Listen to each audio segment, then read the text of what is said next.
Basta makalipad. Dito tayo sa shop ngayon. Pick up tayo ng kahoy. Libre lang yan. Dami.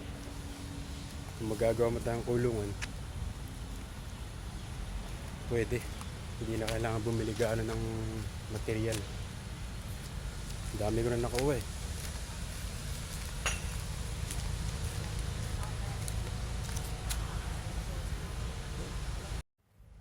What's up guys? Dito tayo sa Slab Defu. May mga libreng kahoy dito. So kukunin natin yung nakuha ko na yung mga iba. Dami niya no. Pwede rin panggawang kulungan kalapati yan. Ito tayo. Kaya nakuha natin. Dami niya.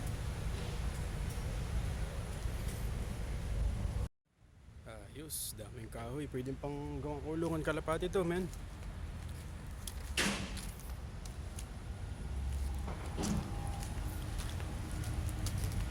Yung nakuha ko. Pero kung gumawa man ng kulungan, hindi na ako bibiling gaano mga kahoy. Siyensya na kayo sa boys ko, medyo may sipon-sipon pa ako eh. Alright. Peace out.